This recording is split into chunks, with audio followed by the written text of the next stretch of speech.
My father censored my femininity.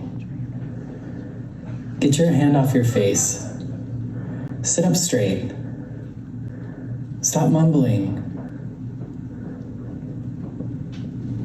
My mother, she said nothing.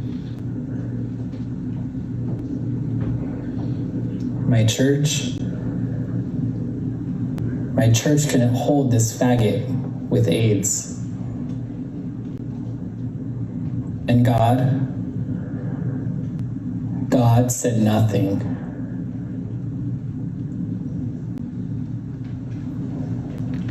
I've censored myself. I've not been able to hold all of who I am. It's time for me to say something.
I'm feeling so small.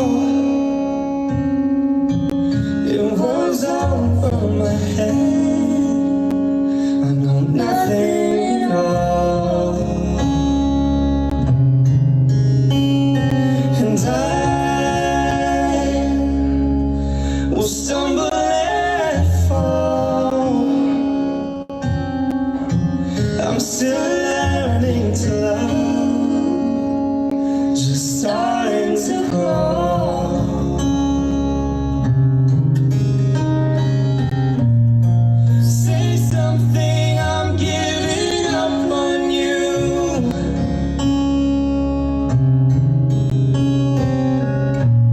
I'm sorry that I couldn't get to you.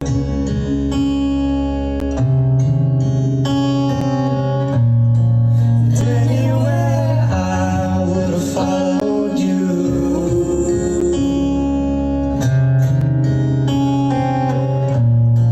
Say something, I'm giving up on you. And I will swallow my pride. You're the one that I love, and I'm saying goodbye.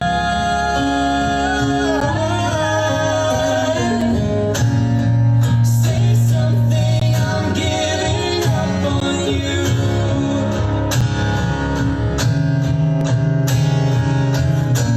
I'm sorry that I couldn't get to you.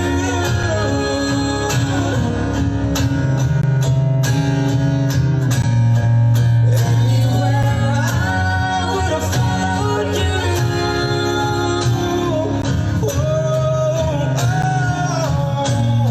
Say something, I'm giving up on you.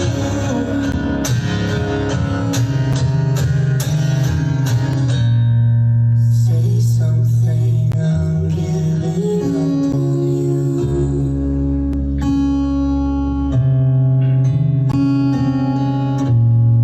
Say something. Father, I'm trying to forgive you. Mother, trying to forgive you too. Church, God, I'm wanting to forgive you. I'm trying to forgive myself.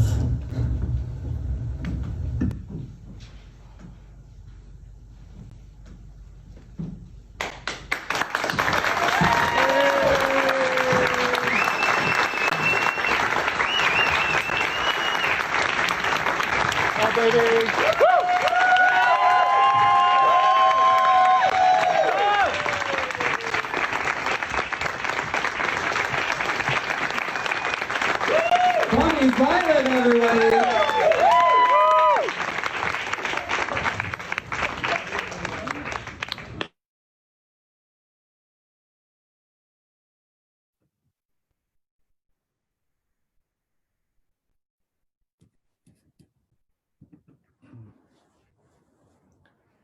Hi there, Bonnie Violet here.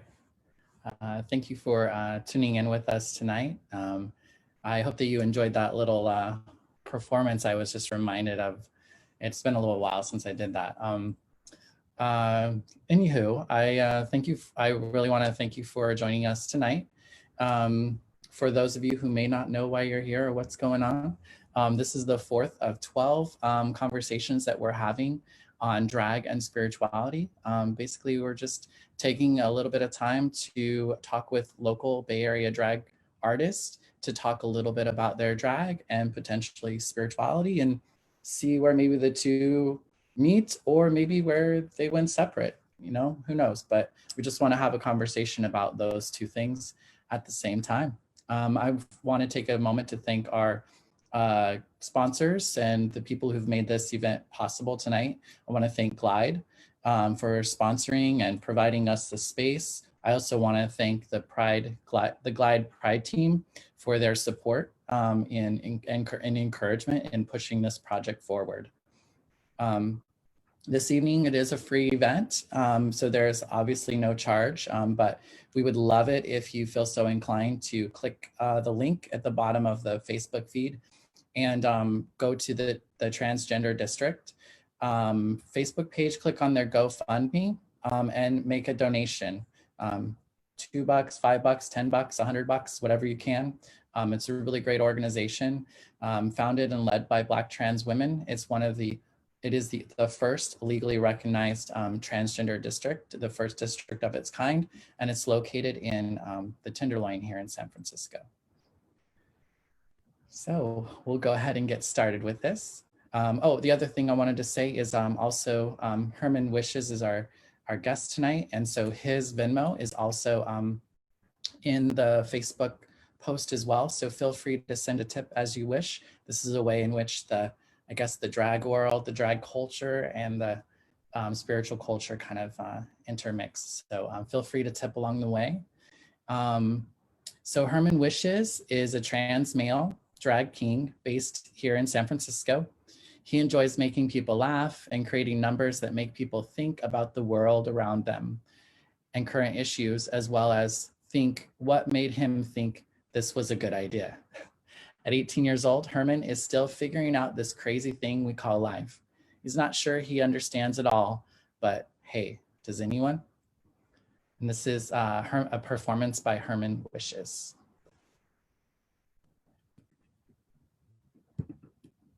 Gets a bad rep. You know, why is it that when Bruce Springsteen sings about a fucking turnpike, it is art, and then when someone sings about a horse, it's dumb and I think some of the greatest songwriters of all time are country artists, Dolly Parton, Willie Nelson, you know? And if you're writing honestly, that is art, and I would never bash that. The problem is, with a lot of modern country music, what is called stadium currently, I think some of the greatest songwriters of all time are country artists, Dolly Parton, Willie Nelson, you know? And if you're writing honestly, that is art, and I would never bash that. The problem is, with a lot of modern country music, what is called stadium country music, the sort of Keith Urban brand of country music, is that it is not honest. It is the exact opposite of honest.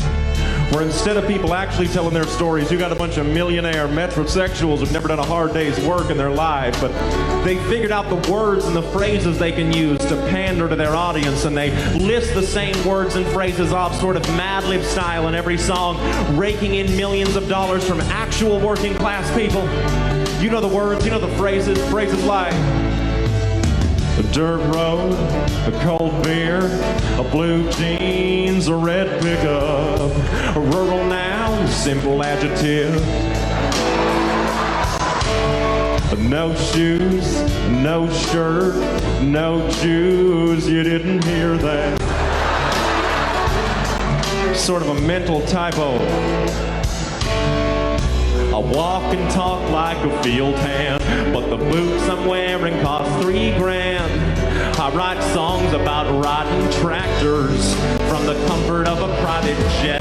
I could sing in Mandarin, you'd still know I'm pandering. Hunting deer, chasing trout, a Bud Light with the logo facing out. Hear that subtle mandolin? That's textbook pandering. Private ranch that I rarely use. I don't like dirt. One verse, one chorus in the bag. Now it's time to talk to the ladies. I'm hoping my southern charm offsets all these rapey vibes I'm putting out. Good girl in a straw hat with her arms out in a cornfield. That is a scarecrow. Thought it was a human woman. Sorry. A cold night, a cold beer, a cold jeans. Strike that last one. I'm whacking you. I hope you're feeling me. Subtextually, we go to bed, you doze off. So I take your country girl clothes off. I put my hands on your body. It feels like, hey, it's a fucking scarecrow again. Like Mighty Mandarin. Fuck your ears, I'm pandering. I write songs for the people who do jobs in the towns that I'd never move to. Legalize gerrymandering. Tolerate my pandering. You got a beautiful mouth, I got a beautiful... Y'all dumb motherfuckers want a key change. Thematically meandering. Emphatically pandering. I got a tight grip on my demo's balls. Say the word truck, they jizz in their overalls. You don't know what land you're in. I'm in the land of pandering. And I'll be up front. I'll do what I do, cause I'm a total fucking country boy.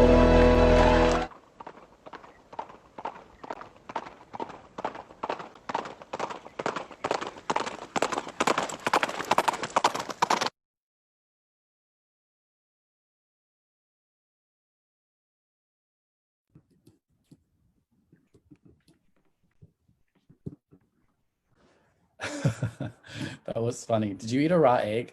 I did eat a raw egg. That was hilarious. Welcome to the show. Thank you for sharing that with us tonight. Yeah. Tell us a little bit about that number. What kind of inspired? That was, well, what really inspired it is, 1 second. I'm on the interview. Thank you. What really inspired it was the, I had an individual, actually, I'm gonna out her. My drag mom was like, you can't bring a chicken into a drag show. This is a restaurant. We can't have live animals. And I was like, you're no fun. And then quarantine happened. No one said I can't do drag with chickens at my own home. So that was my number for my, for Turbo Pageant. Oh, it's so fun, so fun. I'd never heard the song before, and it was greatly done. Had a nice message to it for sure.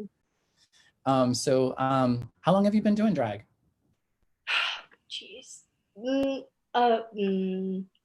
Let's see. Year? It's July now. So like a year and a half. Okay, all right. Yeah. So pretty good chunk of time though, a year and a half. Yeah. And what kind of inspired you to start doing drag?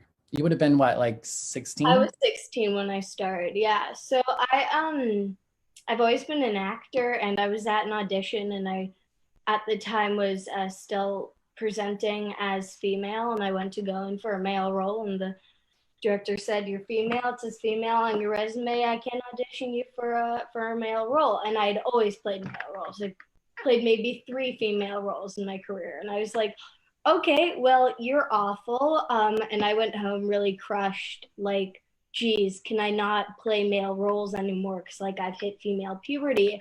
And I stumbled upon a YouTube video. I turned to YouTube and I found a YouTube video of drag kinks, and something in my heart was like, yeah, it just clicked. And so I just went on the path of figuring out, hey, how can I do that?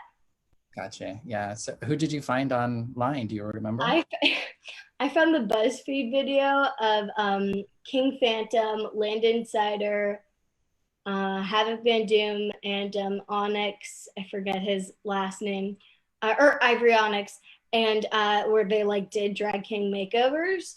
And then I kind of went down the rabbit hole from there. Oh, fantastic. Yeah, I love Landon. I really have to like research my drag kings a little bit more. So I was curious too. I mean, I met you, I remember when I first met you, we were in San Jose at a performance. Yeah. And I remember like just being blown away, like, because that night in particular, like I was like a deer in headlights, and I totally lost like all my words and was like stunned. And then you come on and you're just like, I mean, you're a great performer. I love what you do. It's so fun to watch. And your family was there. My family was there, yeah. Which was really cool to see as well. How have they been with your drag? They've been great. I mean, they've been, you know, as long as you're safe and as long as we don't really have to pay for it, you know, they're really supportive of it. My dad came up with my drag name. I kind of sat him down at dinner and I was like, I'm doing drag. You can't say anything about it. I don't care. This is what I'm doing. And I was like, I want to work with the last name Wishes. And they kind of all went silent. And my dad finally was like, Herman Wishes. And so they've always been really, really supportive, especially with kind of quarantine and having to do it all at home. Forcing, you know, they've kind of been pulled into it, whether they like it or not. I think it's brought me closer, especially with my dad, because he's been filming everything. He's been doing all the lighting. And so it's been nice to be able to like share something that really hits me deep in the heart and that I really love with my family and kind of get their feedback. You know, they say that you are your worst critic, and no one's ever sat through a drag show with my family. It's like watching with the old guys from the Muppets. I love them to pieces, but we don't watch the shows together anymore. Yeah, so do they hold you to a high standard? Or? There's a very high standard, and I really, really appreciate it. Yeah, that's fantastic that you have that with your family. How are you handling going from drag, from being on stage to the virtual scene? How's that been for you? It sounds like you made some connections, like better connections with your father, but what else has been good? I miss people. It's different, like performing. And I think like everybody is their worst critic, and I don't like looking back and watching myself perform because I'm going to pick out everything I could have done different. So sitting there and editing is like an exercise and not wanting to redo the thing for like the 3rd time. But it's really great because I started drag at 16. I just turned 18. I don't have a lot of opportunities to perform. But now, you know, you can't really censor your shows on the internet. And so I've been able to perform. I've kind of started to step back because I realized, wow, I just can't do everything. But I've been able to perform in shows that have been hosted across the country, or even local shows that I wouldn't have been able to perform in pre-COVID due to the fact that they're held in bars. Right. So I guess that is a perk, huh? That's something I've loved too, is being able to see just so much more drag from all over the globe. Has there been anything challenging during this time? I think you have a lot of time on your hands. I think I'm always competing with myself and kind of seeing someone else did this. How can I do that and be better? And it is exhausting when you're always trying to like hold yourself even when nothing is going on, you know, trying to make yourself reach a certain level. And so I think it's just I've been able to take time and figure out, you know, how do I continue to do this, the level of professionalism I love, but not burn myself out. Right.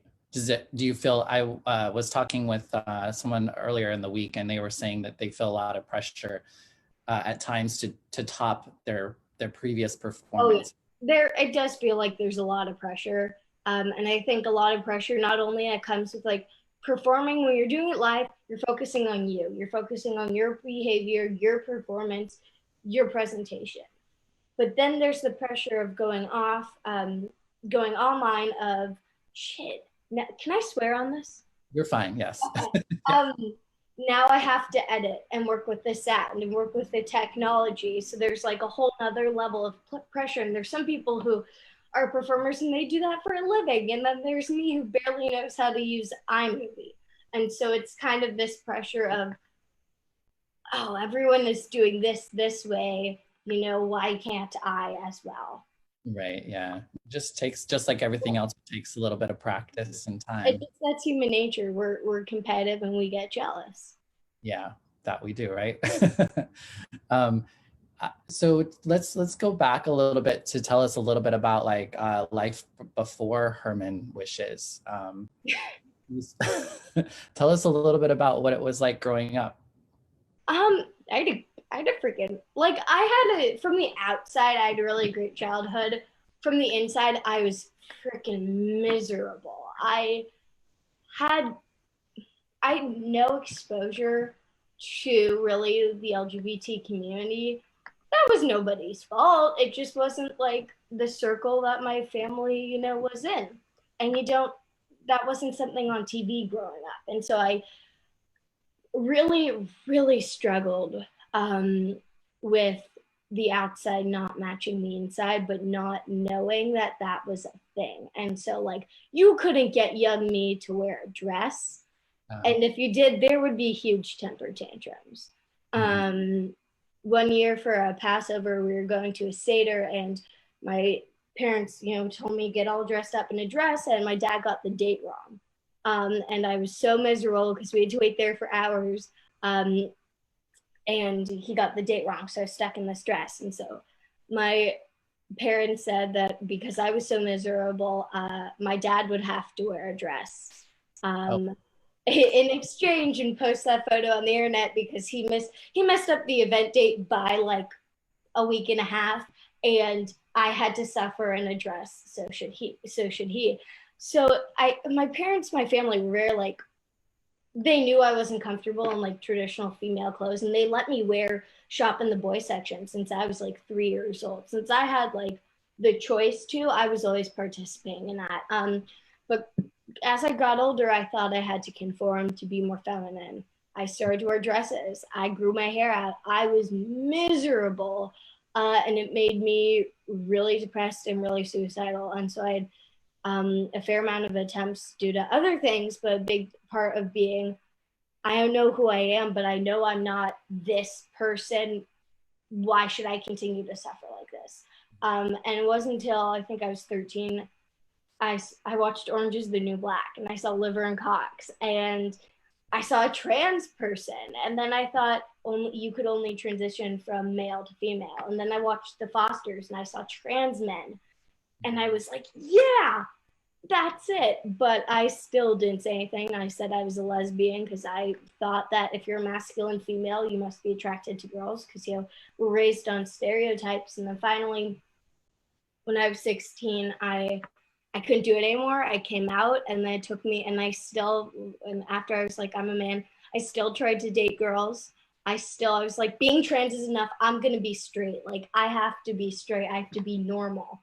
And then finally after that, I was like, I cannot do this. I can't lie to myself. I can't lie, you know, to the people I'm dating, this or that. And I just finally was like, screw it. I'm gay and I'm trans. Deal with it. Right. Yeah. And how did when did you tell your family about all that? So when I was nervous, they had said some stuff before. I think, you know, wasn't out of cruelty. It was just out of, we all say dumb stuff when we're uneducated and we're ignorant. And they've become great allies, really, really great allies now. But so I went to a friend's house and I called them for my friend's house. And I told them, look, I'm trans, I'm a boy. And they said, we love you no matter who you are. You still have to come home and clean your room. Oh. So I went home and we talked about it. And I was like, look, I'm getting surgery, I'm getting hormones.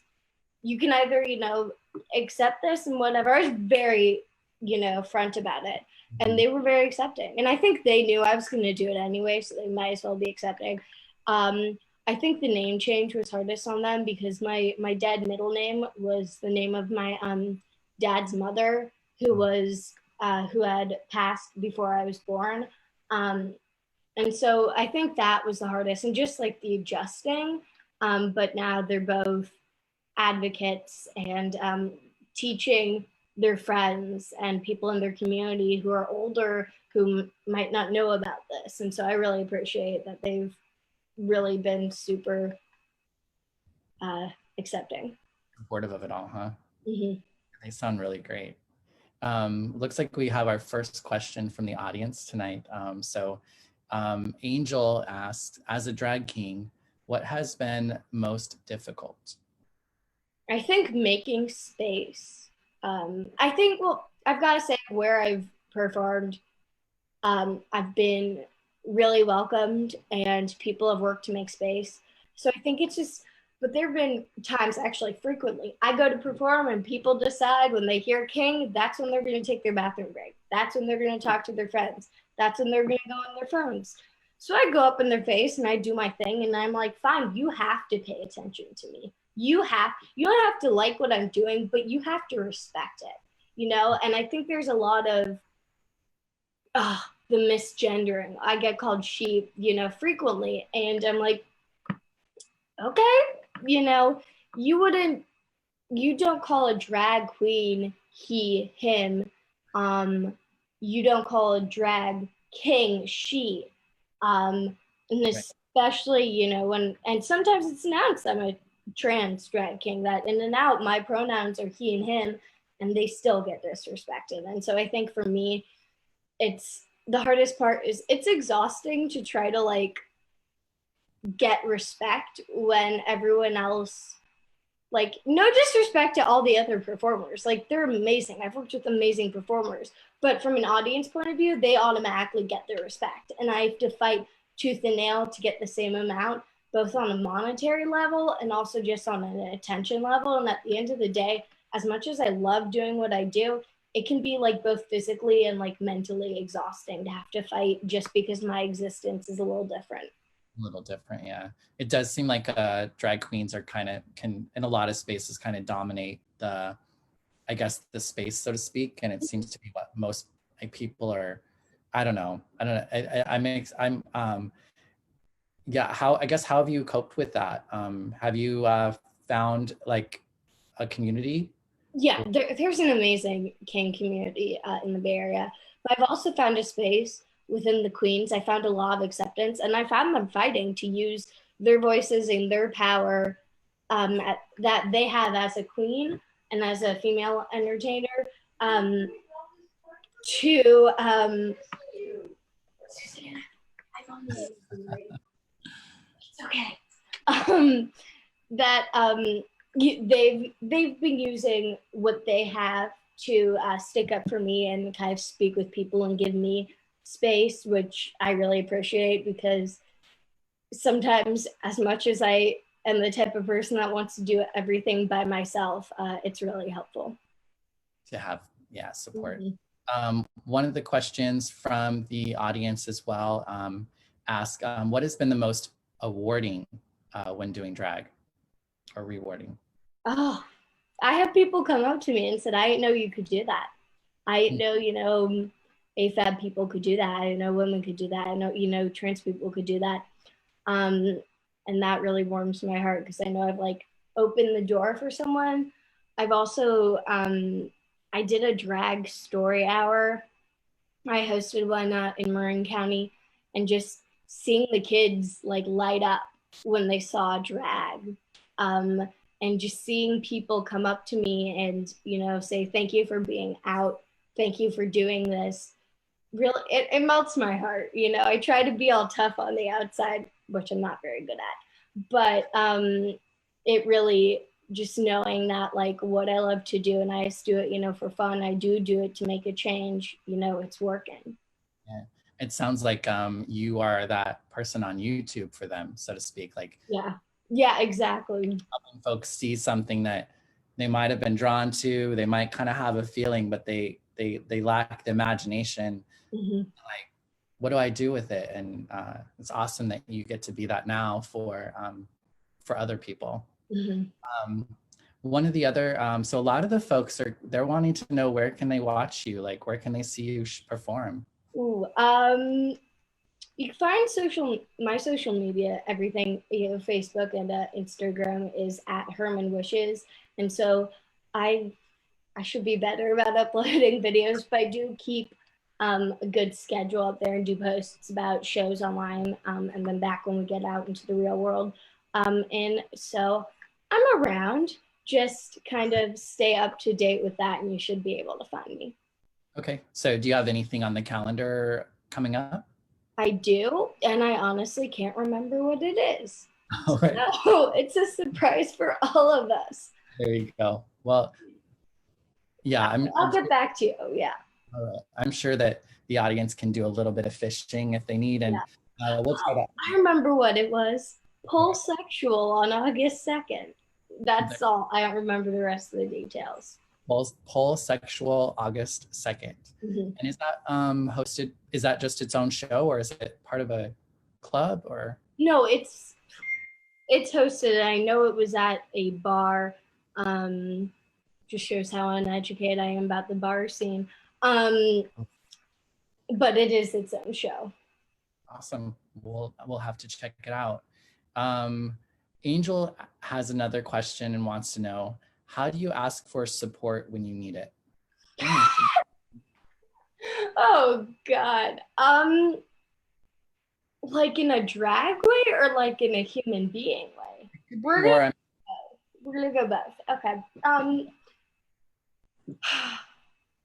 I just say, hey, can I get your advice? Especially if it's a drag thing, that for me it's easier to talk about like human emotions.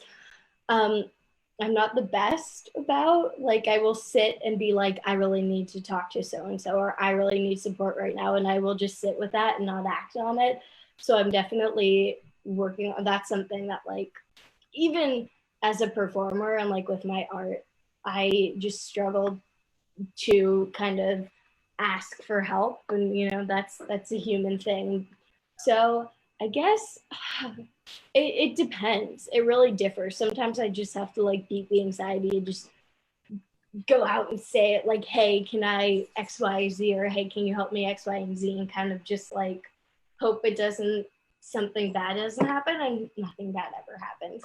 Right. But I guess I don't really do it in a way that I should say, hey, you all should try doing this as well, you know?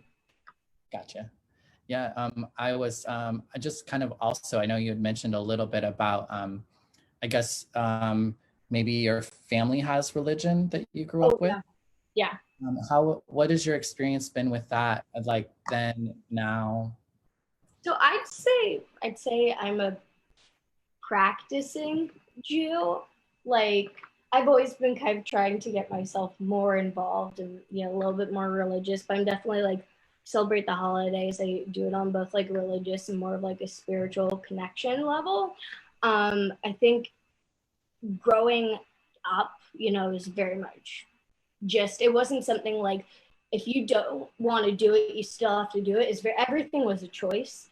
Mm-hmm. Getting bat mitzvah was a choice. My sister and I have a twin sister. We said we want this, you know, so it was something my parents or my family really pushed on us. It was, hey, we're doing this, you can join us. Right. Which was like really positive. And then the congregation from like part of my childhood was very welcoming. It was a very reformed congregation. There were queer people, you know, I remember there was like a lesbian couple, and I was like 12, and I kind of was like, hey. And I did get a Jewish summer camp one year, and I remember the the camp rabbi came around and asked people were asking questions. They said, you know, what does the Torah say about homosexual relations? That's not the word they use, so it's the one that comes to my mind. And the rabbi, you know, said, man shall not sleep with man, woman shall not sleep with woman. And I was very much deeply in the closet. Like growing up, I was like, you know, when you clean out your closet and you find like a book from 7 years ago, it's so deep in the closet. That's how far deep in the closet I was. And so I just, that really hurt. And I didn't really know what to make of that because I was coming to become an adult in this faith. And then I came home and it was just like, that wasn't mentioned again. It was the religious community I was in was very accepting. So I was kind of like, okay, I don't know what to make of that, but that happened, but doesn't seem to be an issue here.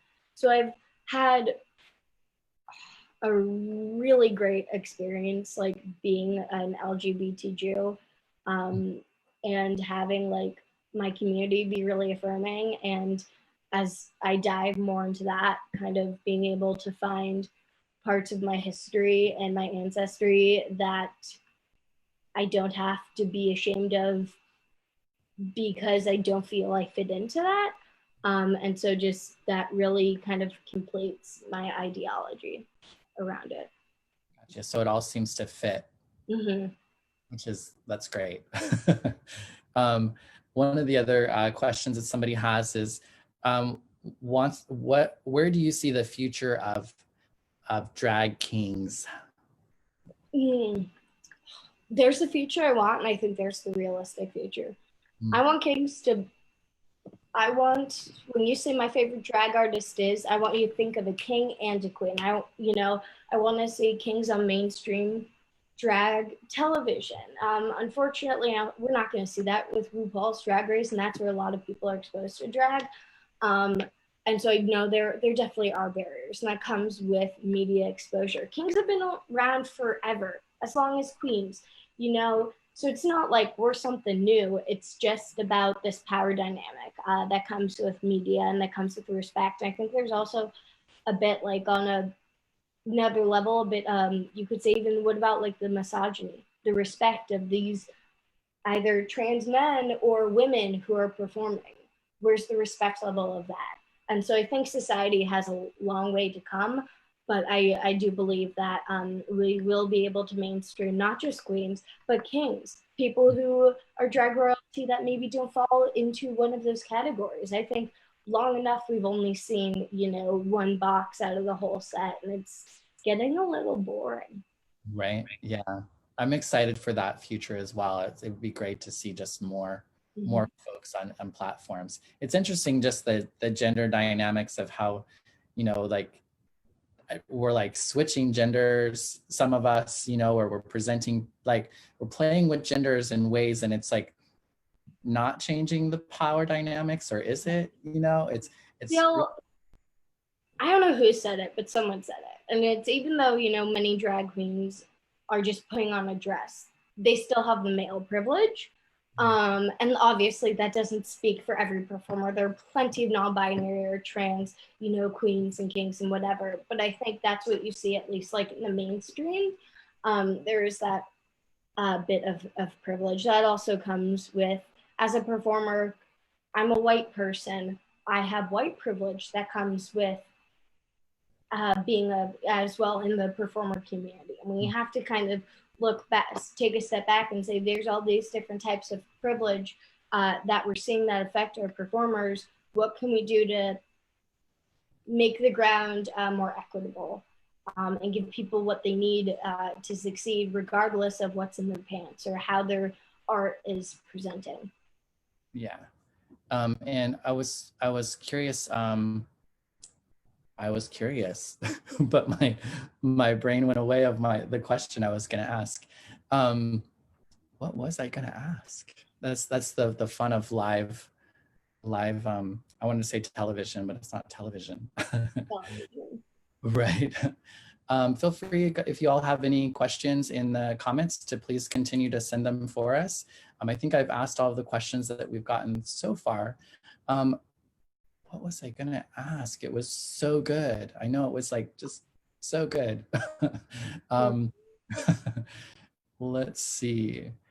What was I gonna ask? So do you have any, what advice would you give um, a person who is looking to get into being a drag king? What kind of advice would you have for them? For it. I mean, it's so easy to be caught up in our fears and our own expectations. We all suck at the beginning. We're all awful at the beginning. Our makeup sucks, our facial hair is awful. I mean, like, I'm still trying to figure out what the hell I'm doing.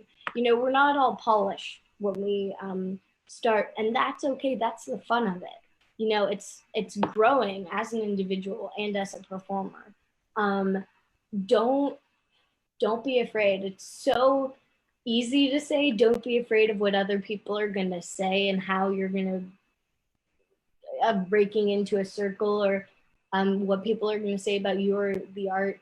But some words of wisdom that I've always lived by is never apologize for your art. People are obviously, like, if there's something really wrong, you know, on a political level, on a, you know, level regarding race or sexuality, or there's something in there, obviously, but in a sense of you're creating something, don't let someone tell you you should have done this or your art is less than because of this. So don't apologize for what you've created, because at the end of the day, it's a product of your heart and your mind, and that should be beautiful enough.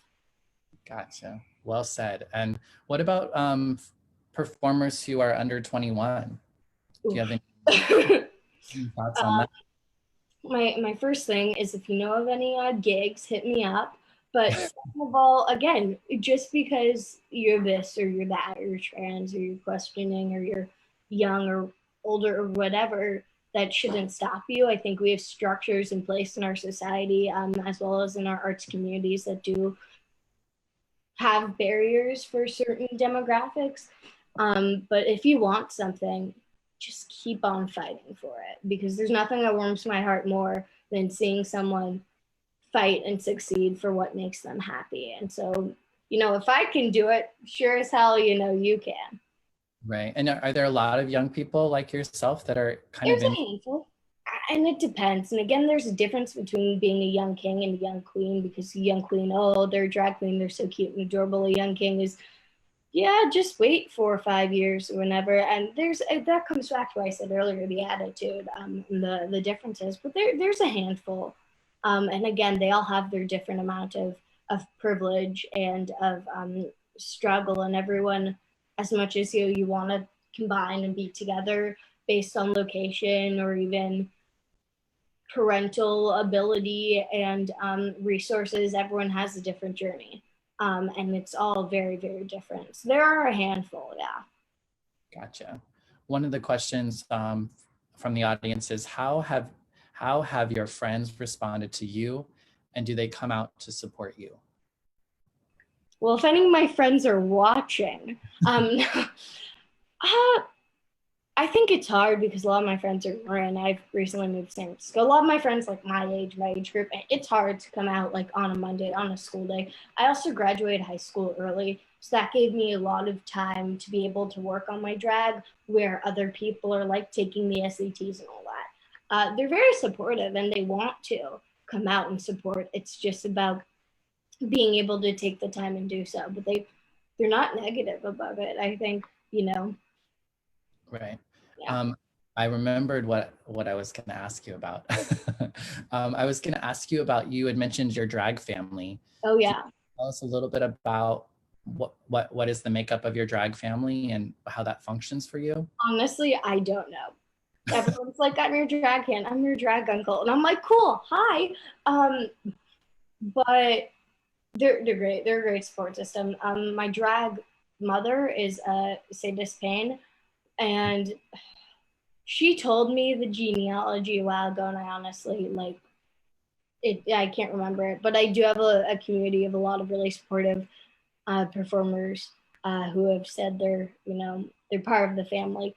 Vera, the King Vera, is my drag debrunkle, because no one's really sure if they're my drag dad, brother, or uncle, so they're my drag debrunkle.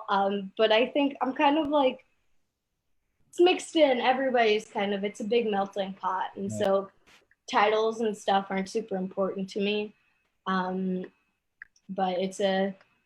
I've gotten a lot of support, both in and out of drag from the community and from my drag family. Right. It's so helpful to one, know that there are people who've come before us. Yeah. And that they're willing to kind of help pull us along with them. Is. I mean, I wouldn't be out as like the trans man I am if it weren't. I was sat down by Sadie and then another queen, Dark Amethyst, and they basically sat me down after a show and they were like, so when are you gonna come out? You know, so when are you gonna come out? You know, it's okay to be trans. And it was like everybody knew but me in that moment, which was true. Kind of everybody did know but me. And so I think without their support of what they were the first people to tell me, hey, it's okay, I definitely would not have. I wouldn't be here, and I wouldn't be as proud and comfortable with myself if it weren't for them. So on and off the stage, my drag family has just been the heaven sent. Fantastic. And who are some of your biggest inspirations? I'm not like trying to be the drag king cliche here, but Landon Sider, I think even like Dragula, but ever since the beginning of me figuring out drag, like I said, those the kings on the video, I've been following them and I've been really inspired from a drag level.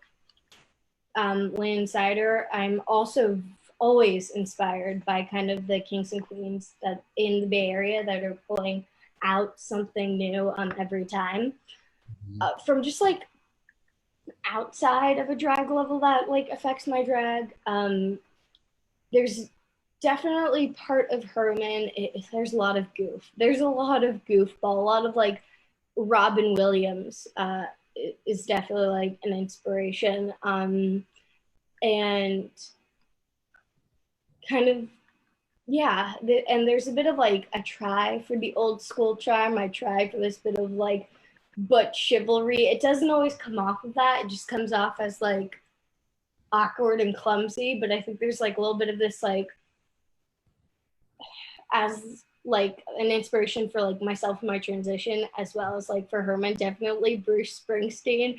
I don't know. I've just since I was young, like he's just this very butch, very kind-hearted, but very like butch person and character, and a little bit of that like retro that I try to bring to Herman. It doesn't always project because, you know, anxiety, but yeah. No, you do fantastic, and you bring so much like joy and levity to what you do. So another question is, do you feel you have a responsibility to be a role model to other young trans males or drag queens? I don't think I go out saying, oh shit, I'm a role model, I gotta watch. I think it shocks me when people are like, you're an inspiration, you're a role model, because I'm like, me? Really? You know, did you not just see all that? But I really appreciate it. Just kind of make me reach out and say, okay, what can I do to help support you? What can, you know, if you're looking to me, how can I support you? And I've definitely been in contact with a lot of younger trans guys who I've been mentoring and such, because I know what it's like to be hurt and alone and struggling. And I never want anyone else to feel that way. So whether it's with my art or whether it's as an individual, I do think it's my duty now to use the resources and the energy I can. I'm still learning. I'm still looking up to people and to my elders, both in drag and just as a trans and gay person, and learning. But when I have the energy and the ability, it is absolutely my duty to give back.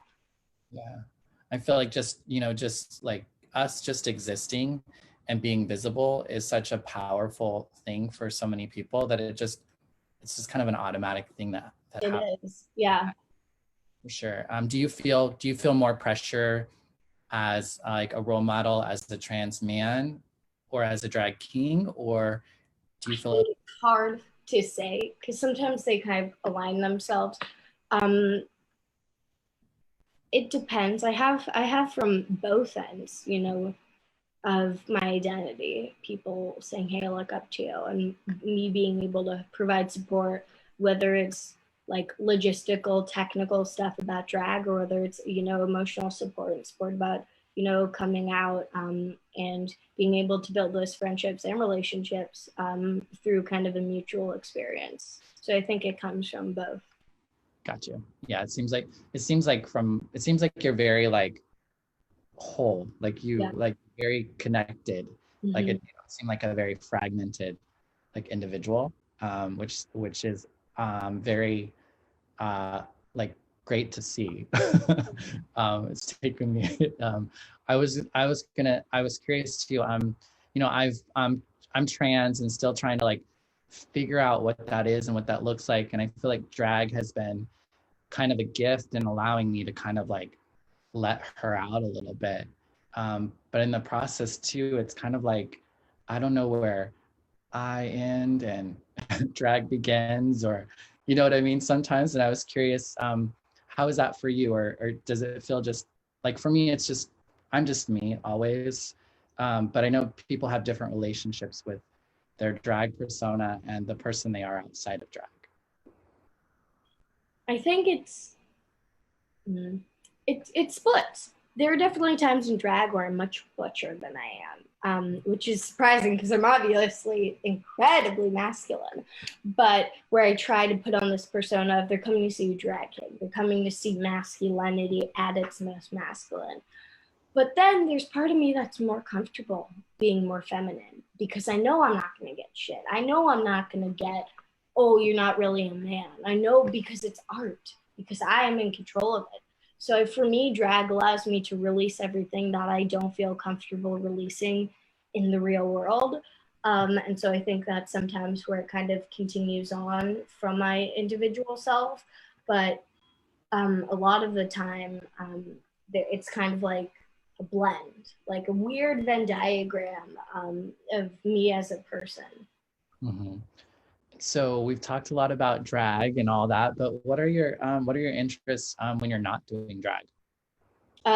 Acting, makeup, so all the aspects that go into drag, activism, trans activism. There have been recent events that have kind of like pulled me more into that, both on like a political level and like an individual level, event wise. And so definitely activism and kind of making the world a better place, which sounds like super cheesy, but I just want to make a world where the next generation of young queer kids, of young trans kids have basic human rights and don't have to worry about things that we have to worry about today, or worry about their safety, walking down the street and being who they are.